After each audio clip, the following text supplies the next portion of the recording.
Buenos días, tardes, noches, madrugadas. Queremos agradecerles a quienes asisten, sea aquí en el CIDESI, sea a la distancia en Geografía y Calendario, a este segundo encuentro de Conciencias por la Humanidad, cuyo tema central se supone es las ciencias frente al muro. Celebramos que hayan decidido participar, sea como ponentes o como escuchas y videntes. Mi nombre es Sub Galeano y ahora no voy a hablarles de ciencia, ni de arte, ni de política, ni les voy a contar un cuento. En cambio, quiero hablarles de un crimen y de sus posibles análisis y explicaciones. Y no es un crimen cualquiera, sino un crimen que rompe los calendarios y redefine el tiempo, que amalgama al criminal y a la víctima con la escena del crimen. Un crimen, digo, pero un crimen en curso, uno ya perpetrado, uno por cometerse. ¿Y quién es la víctima? ¿Quién el criminal? ¿Cuál es la escena del crimen? Tal vez alguno esté de acuerdo conmigo que los crímenes son ya parte de la realidad que se padece en México y en cualquier parte del mundo.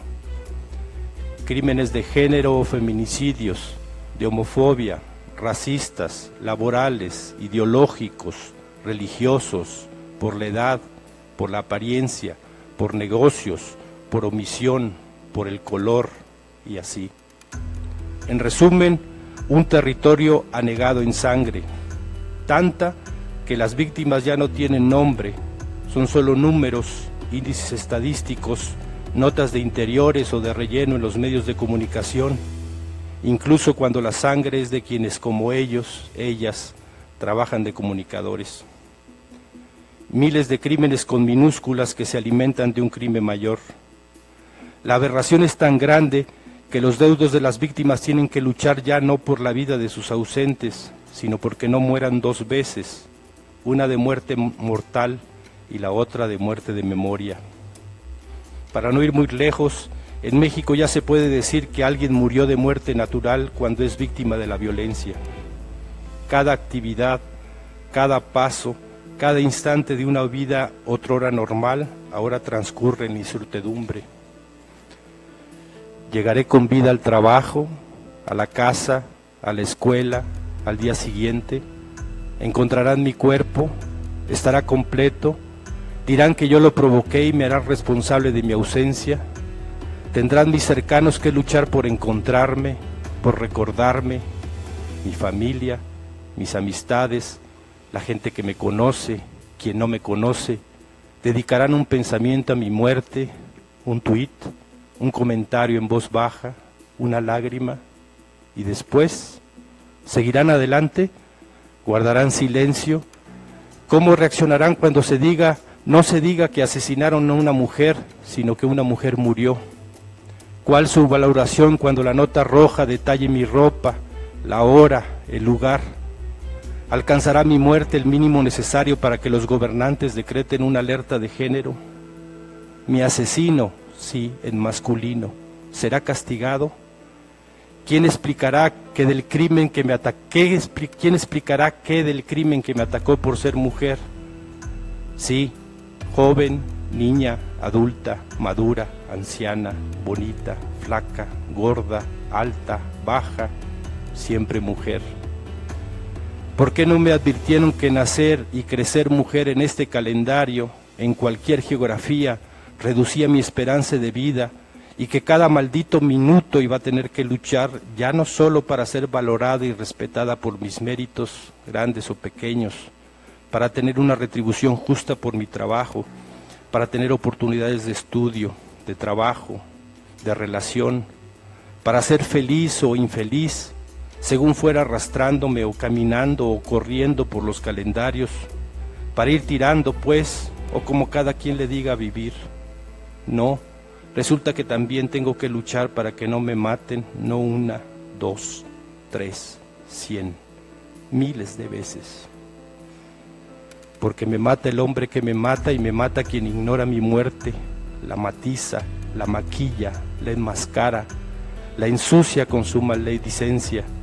Se vistió provocativamente, estaba tomando, estaba en un antro, andaba de noche, andaba sola, ocultando que mi delito es vivir, así nomás, vivir, sin importar mi edad, mi credo, mi color, mi posición social, mi posición política, mis ideas, mis sueños y mis pesadillas. Mi asesino no se decidió porque fuera yo a votar o a abstenerme, porque votara rojo o verde o azul o café o amarillo o independiente, o la verdad es que ni credencial de electora tengo. Tampoco fue la edad su móvil. Soy niña, joven, adulta, madura, anciana. Me asesinó porque soy mujer. Así estamos, oiga. Aceptamos que la explicación de un crimen de género, del asesinato de una mujer, del feminicidio, sea esa. Es que era mujer. ¿Quién le manda? Ella se lo buscó. Y que siga la cacería. Porque el silencio es complicidad y la complicidad es la celebración del crimen. Solo un cambio de casilla, del crimen a la normalidad. Brindemos porque es este el sistema que culmina la historia, donde la humanidad alcanza su máximo desarrollo, donde el progreso y el bienestar pueden ser disfrutados por todo aquel que trabaje y se esfuerce. Eso es el sistema capitalista, oiga, el sistema en donde asesinar a una mujer es parte de la vida diaria, de la muerte cotidiana, del terror asumiendo su identidad de género. ¿O no? ¿O todo depende de quién explique mi muerte? ¿O ya no importa? ¿Ya ni siquiera merece una explicación? Mi muerte es como la lluvia que hace más lento el tráfico y que uno padece con el fastidio de quien llegará tarde al siguiente asesinato, como se llega tarde al siguiente semáforo. Chin, otra vez rojo, otra muerta, otra asesinada, otro retraso. Decía el finado Submarcos que para ser tomados en cuenta los indígenas tenían que morirse por miles, que si eran unos cuantos, normal, que si eran unas decenas, es parte de su naturaleza bárbara, síntoma de retraso cultural. El gobierno debe cumplir con la deuda histórica con los más desprotegidos, etc. Que si eran cientos, las desgracias naturales, pobrecillos. Si ya eran miles, entonces si alguien preguntaba, ¿qué está pasando? ¿Por qué? Así que cabría preguntarse, ¿cuántas mujeres asesinadas se necesitan para que nos preguntemos qué está pasando y por qué? ¿Quién es el responsable del crimen? ¿Quién es la víctima? ¿Cuál es el móvil? ¿O vamos a esperar el siguiente escándalo en las redes sociales? ¿En serio? Donde antes había la limosna del lamento o una moneda, ahora un tuit, un hilo si me apuran. Hace poco tiempo, en esa fuente perenne de sabiduría, tolerancia y preocupación por el bien común que es la red social Twitter, un usuario reprendía a una usuaria que condenaba el asesinato de una mujer, otra más, como feminicidio. El usuario en cuestión le decía, palabras más, palabras menos, no es feminicidio porque ella no es feminista, es solo una mujer. Y remataba así, ustedes las feminaces no respetan las demás mujeres y quieren extender su odio a todas. Me imagino que la réplica que recibió el usuario fue del tipo, no puedes acceder a esta cuenta porque ha sido bloqueado, porque la usuaria es alérgica a la estupidez. Un crimen de género. Podríamos intentar una explicación, una hipótesis. Podríamos, por ejemplo, preguntarle al asesino por qué cometió ese crimen. Les adelanto que las justificaciones serán muchas, pero siempre la misma. La respuesta inconfesable del varón siempre será, porque puedo hacerlo. Ya vendrán otras, a darme la razón, el móvil. Y sí, aunque todo depende. Por ejemplo, hace unos días la agencia de noticias APRO informó, al deplorar los feminicidios en el país, el cardenal Juan Sandoval Íñiguez, hizo referencia a un presunto experimento en Ciudad Juárez, Chihuahua, donde un policía vestido de civil, a bordo de un auto de lujo, conquistaba a mujeres para llevarlas a la presidencia municipal, donde las reprendía por su comportamiento diciéndoles, con cualquiera se suben, por eso las matan. En entrevista para el Canal 40, tras asistir a una plática de la Coparmex, el también obispo emérito de Guadalajara, dijo hoy que el alarmante incremento de los feminicidios en el país se atribuye a la imprudencia de las mujeres. De parte de la mujer puede haber cuando menos imprudencia. Con cualquiera que sale por ahí bien vestido se comprometen, se enganchan, soltó Sandoval Íñiguez para enseguida hacer referencia al supuesto experimento realizado en Ciudad Juárez. Como pueden apreciar, aquí ni siquiera se menciona a los asesinos. La responsable de su asesinato es la mujer y su natural imprudencia. Oh, lo sé. Ustedes se preguntan a qué vienen toda esta perorata sobre los feminicidios y aquí estamos para hablar de las ciencias y el muro. Bueno, en mi defensa alego que estoy describiendo una parte de ese muro y lo primero que resalta en él es un extendido grafiti que abarca los 5 continentes, donde la sangre ocre de las mujeres víctimas de la violencia colorea la palabra culpable. Claro, depende. Hay quien ve los grandes avances científicos y tecnológicos, las urbes soberbias, las doradas luces reflejadas en los rascacielos. Y nosotros aquí de necios e irresponsables, escuchando que estamos frente a un crimen, el más grande, profundo, extendido y terrible en la historia de la humanidad, un crimen hecho sistema.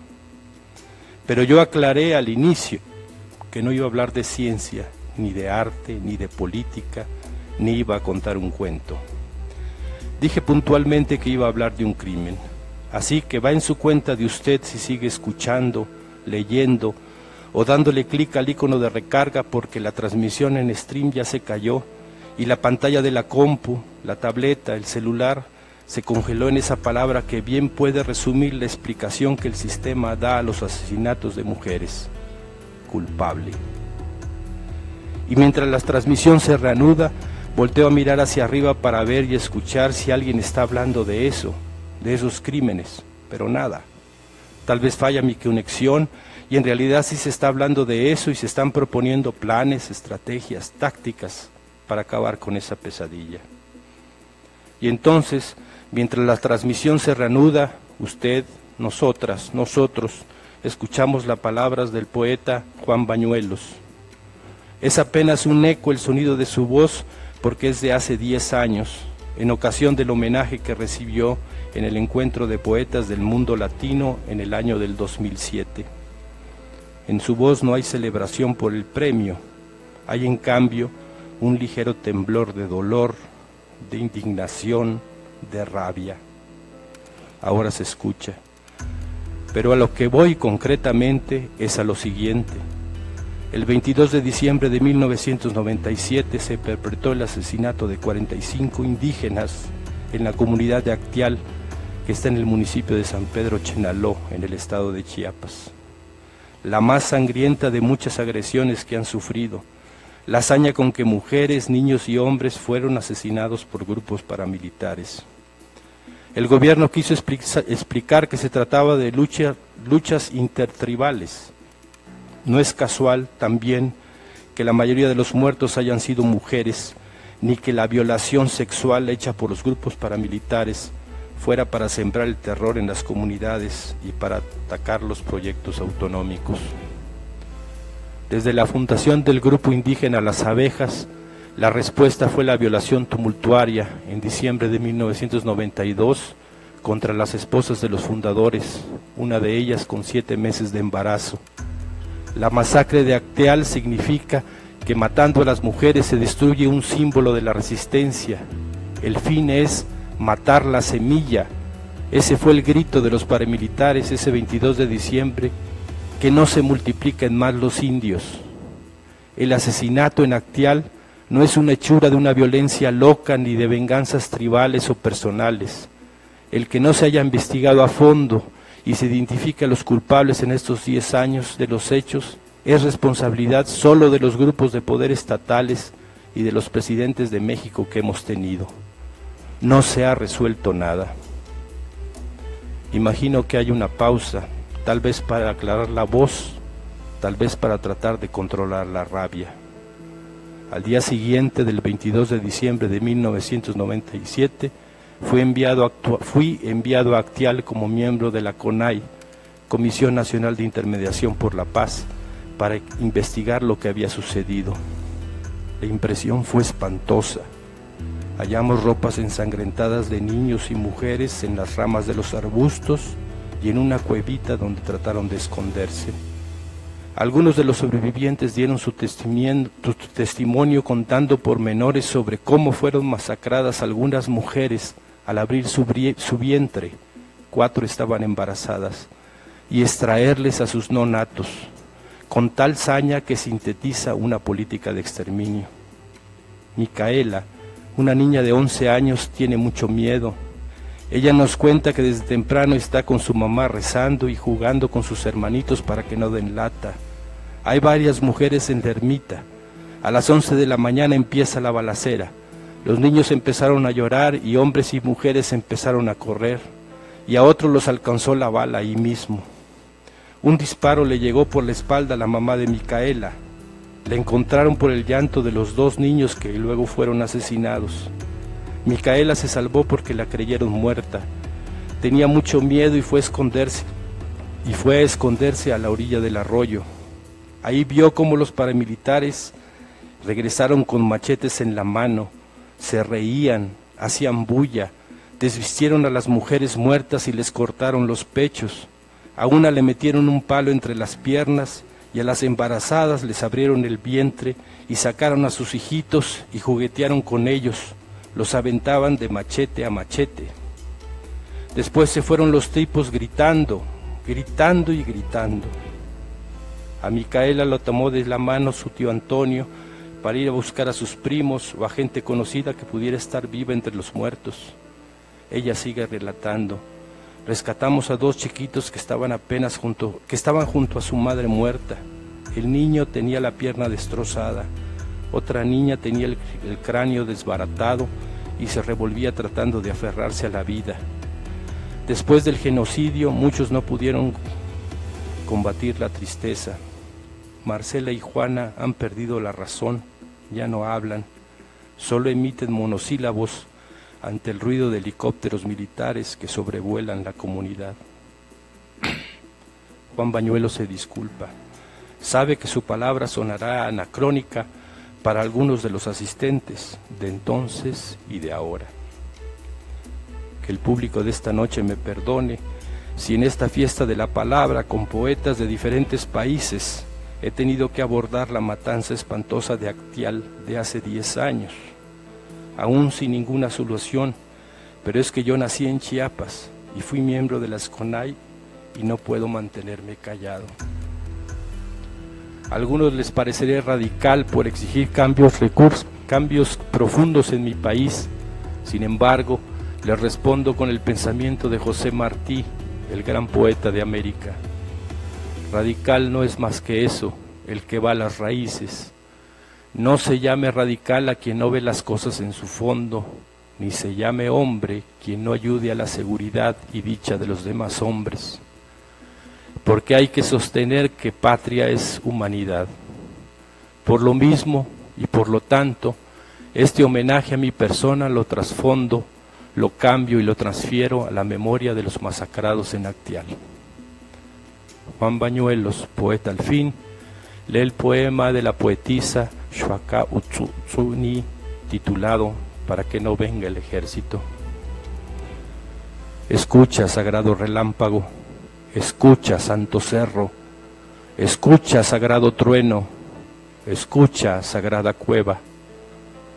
Venimos a despertar tu conciencia, venimos a despertar tu corazón, para que hagas disparar tu rifle, para que dispares tu cañón, para que cierres el camino a esos hombres, aunque vengan en la noche, aunque vengan al amanecer, aunque vengan trayendo armas, que no nos lleguen a pegar, que no nos lleguen a torturar, que no nos lleguen a violar en nuestras casas, en nuestros hogares. Padre del Cerro Huitepec, Madre del Cerro Huitepec, Padre de la Cueva Blanca, Madre de la Cueva Blanca, Padre del Cerro de San Cristóbal, Madre del Cerro San Cristóbal, que no entren en tus tierras, gran patrón, que se enfríen sus rifles, que se enfríen sus pistolas. Cajval, acepte este ramillete de flores, acepte esta ofrenda de hojas, acepte esta ofrenda de humo, sagrado padre de Chaclajún, sagrada madre de Chaclajún. Juan Bañuelos termina hace 10 años su intervención diciendo: exigimos juicio sumario para el norteamericano expresidente Zedillo y sus cómplices. ¿Le aplauden o no? No lo sabemos. La grabación se corta abruptamente con la palabra cómplices. En una reunión de poesía, un artista de la palabra ha decidido hablar de un crimen y en lugar de agradecer el homenaje, ha demandado verdad y justicia. Juan Bañuelos no lo sabe porque la muerte natural lo dejó sin palabras hace algunas lunas, pero los asesinos materiales e intelectuales de ese crimen están libres con la complicidad, entonces y ahora, de los líderes del mexicano Partido Encuentro Social. Y hace unas horas acaba de fallecer en paz y con los auxilios espirituales de la Santa Madre Iglesia, uno de los autores intelectuales de esa matanza, el general Mario Renán Castillo Fernández.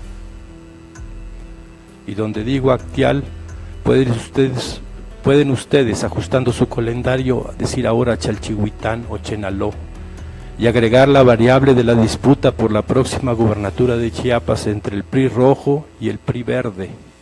Ellos pondrán los candidatos, sus militantes indígenas ponen ya los desplazados y los muertos. Dije antes que nadie estaba hablando de los crímenes contra las mujeres. Bueno, depende de a dónde se dirijan el oído y la mirada. Porque hay una mujer que se llama Guadalupe y le dicen Lupita. Tenía 10 años cuando la matanza de Actial y le tocó vivir ese horror y morirlo también con sus seres cercanos. Ahora Lupita es concejala del Consejo Indígena de Gobierno y junto a la vocera de ese consejo, Marichuy, anda los caminos de este país y cuenta esa historia. Lupita habla con otras mujeres, algunas son como ella, otras no. A unas y a otras les habla y no solo les dice: mírate en esta historia porque ya es también la tuya. También les dice: organízate, resiste, no te rindas, no te vendas, no claudiques, no esperes a que el terror entre a tu casa, tu calle, tu escuela, tu trabajo. Ni Lupita ni la vocera caminan solas, otras concejalas, indígenas como ellas, mujeres como ellas, trabajadoras como ellas, pobres como ellas, madres como ellas, esposas como ellas, hijas como ellas, abuelas como ellas, hermanas como ellas, organizadas como ellas, rebeldes como ellas, caminan y hablan en otras partes de este crimen llamado México. No hay lujos para ellas, ni aviones privados, ni reporteros de la fuente asignados. Dicen algunos que están juntando firmas para que la vocera Marichuy sea candidata independiente a la presidencia de la República. No sé si están juntando firmas. Ellas dicen que están juntando dolores, rabias, indignaciones y que no hay una aplicación cibernética para recabar eso, ni celular de gama baja, media, alta o 20 que soporte esos terabytes. Solo tienen su oído, su corazón, su palabra es invariablemente la misma: organización, resistencia, rebeldía. No lo dicen, pero así dicen. No me tengas lástima, no te pido limosna, solo te digo, mírate al mirarme y al escucharme, escúchate. Entonces yo les pregunto a ustedes, a quienes asisten, escuchan, leen, miran, ¿merece el Consejo Indígena de Gobierno la oportunidad de recorrer más lugares, de hablar con más personas, de escuchar más dolores y en lugar de ofrecer promesas, programas de gobierno y gabinetes, también denunciar un crimen, compartir su explicación de él e invitar a acabar con el criminal? No acomodarlo, no matizarlo, no maquillarlo, no reciclarlo, no perdonarlo, no olvidarlo, no acabarlo, destruirlo, desaparecerlo. La respuesta a esa pregunta, ya lo sabemos, depende de quién, de dónde, de cómo. He hablado de una parte del crimen, porque como dije al principio, no voy a hablar de ciencia, ni de arte, ni de política, ni voy a contar un cuento. Sin embargo, al hablar del crimen, hablo también de las explicaciones que de él se dan, y la explicación de este horror cotidiano varía. Depende desde dónde se explica y depende de quién da cuenta de él.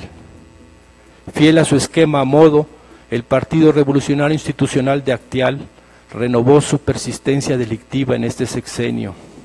No le basta la corrupción rampante, la ineficacia administrativa, la torpeza diplomática, la frivolidad como estilo de gobierno. No, el PRI necesita siempre un crimen aterrador que lo mantenga en los parámetros que le dan identidad, color, vocación y proyecto. Y como en Actial, las mismas plumas que archivaron en conflicto intertribal el asesinato de mujeres, niños y hombres desarmados para Ayotzinapa construyeron la tesis del enfrentamiento internarcos. Curiosa esa definición de enfrentamiento que puebla los tribunales jurídicos y mediáticos del poder. Una de las partes está armada y la otra indefensa, pero se trata de un enfrentamiento. En el esquema gubernamental, un agotado Procurador General de Justicia declaró que los quemaron y ya, a rezar para que no ocurra de nuevo. En ese tiempo de la llamada verdad histórica, un grupo de científicos demostró que no era posible esa explicación, pero el Supremo Gobierno se mantuvo en su esquema validado por los grandes medios de comunicación.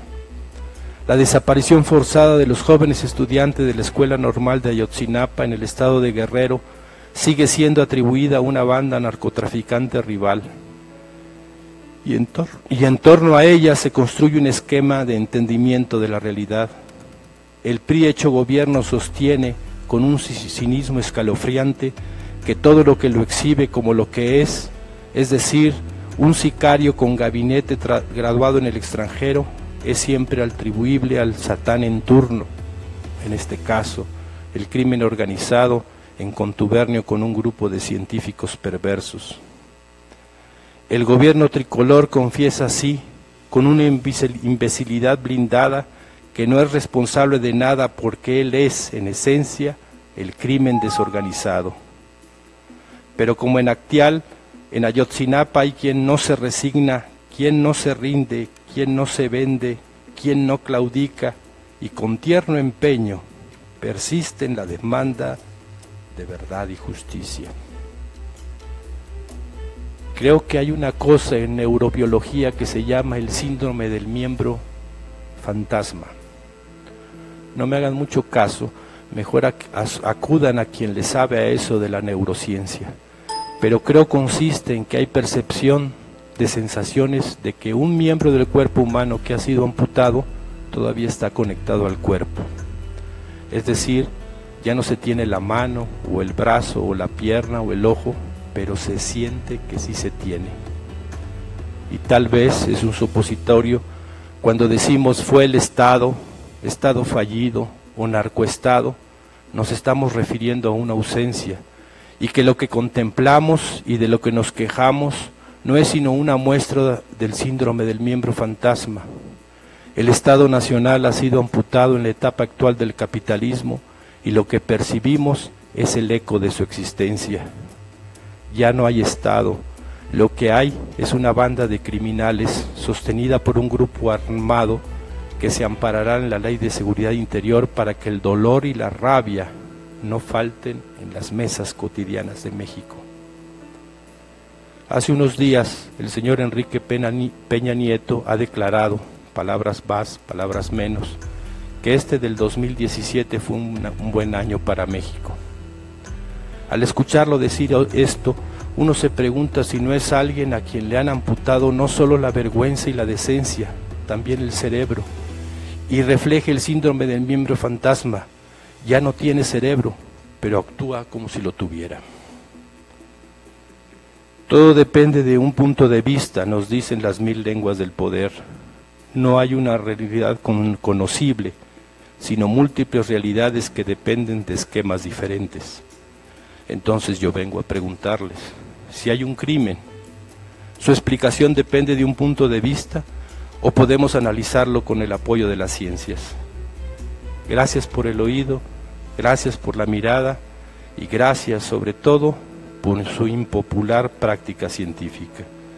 Desde el CIDESI Unitierra Chiapas, Subgaleano, México, diciembre del 2017.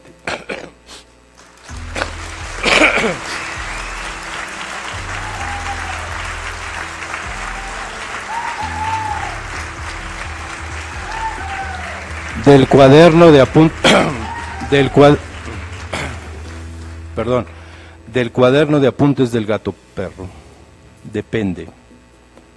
En una comunidad zapatista, en el salón de clases, la promotora de educación le pregunta a la niña autodenominada Defensa Zapatista si hizo la tarea. En la morraleta de la niña se alcanza a ver la cola del gato perro, seguramente resguardado del frío que viste esa mañana. Defensa Zapatista se pone de pie y dice, eso depende, maestra. ¿Cómo que eso depende? No entiendo, pregunta la maestra casi como un reflejo. Defensa Zapatista suspira resignada pensando hacia sus adentros. Pues ni modos, le tengo que dar su clase política otra vuelta a la maestra. Sí, por ejemplo, dice la niña mientras mira de reojos y la sombra de la ceiba le indica la hora de la salida. Ahí tiene usted que hay una compañera que se llama doctora y se apellida Margarita. Apellida, trata de corregir inútilmente a la promotora. Se dice apellida. Eso pues, replica Defensa Zapatista que no está para nimiedades. Entonces se llama doctora, pero hay muchos que son y muchas que son doctores o doctoras, según. Porque por ejemplo está el doc, que una vez el submoy le preguntó si sabía curar, y el doc dijo que no, y entonces el submoy puso su ojo así. O sea que así pone su ojo el submoy cuando se embravece. Y entonces el submoy le dijo, pero entonces no eres doctor. Y entonces el doc lo volteó a mirar al subgaleano como pidiendo apoyo, pero el subgaleano se puso a fumar en su pipa, o sea que se hizo pato. Y entonces yo le expliqué al submoy que es doc, pero que le falta el apellido, o sea que es el doc Raimundo. O sea que no sabe curar con medicina, sino que dice ánimo, cada tanto, aunque esté muy triste la situación. Aunque viera que lo inyectan, ya va a ser que dice ánimo. Bueno, de ahí que un día vino la doctora Margarita, que no siempre se apellida Margarita, porque a veces es Márgara, según si te da pastilla o jarabe o inyección. Bueno, de ahí que yo me llevaron con la doctora, que para que me checan, así dijo mis mamases. Y entonces pues ahí estoy, y entonces lo miro que ahí está como quien dice el arma criminal, que sea unas inyecciones que tenía la doctora en su mesa, y que llegue en mi pensamiento que le voy a echar clase política a la doctora, para que entienda pues la lucha. Y entonces le dije a la doctora que tenemos que apoyarnos como mujeres que somos, y que no debemos hacernos mal entre mujeres. Y la doctora nomás puso cara de que sí entendía, pero yo claro lo vi en su ojo que no entendió nada. Y entonces le dije que por ejemplo, hay inyecciones que son un mal o un bien, depende. Por ejemplo, son un mal si le ponen una inyección a una niña, porque a ver, ¿usted cree que voy a poder patear el balón si me duele la pierna porque me inyectaron? No, ¿verdad? Pero por ejemplo, las inyecciones son un bien si lo inyectan por ejemplo al Pedrito, que el muy maldito siempre me está burlando de que las mujeres no sabemos fútbol y que somos endebles.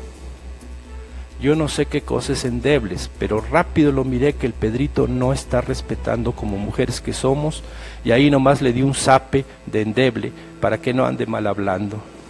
Bueno, de ahí que la doctora me quiso echar la clase política de que sí sirven las inyecciones, pero depende, le dije.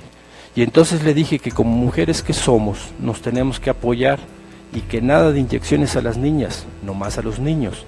Y si chillan, pues un susape para que tengan por qué, y no porque les están haciendo un bien con la inyección. Y entonces le expliqué a la doctora que a las niñas solo pastillas y jarabe, pero solo si el jarabe no está amargo. Si está amargo debe tener un letrero que diga solo para niños. La doctora nomás se reía, o sea que creo que no entendió bien la clase política, porque luego le dijo a mis mamás es que me toca la vacuna de no sé qué. ¿Usted cree que va a avanzar la lucha de como mujeres que somos si no entiende la doctora? Pero nada, que me inyectan. Y me dolió mucho, y anduve renca un buen tiempo, pero no lloré. Bueno, sí lloré un poco, pero fue porque me dio coraje que nos falta de la política para la lucha. Y ya no fui a entrenar.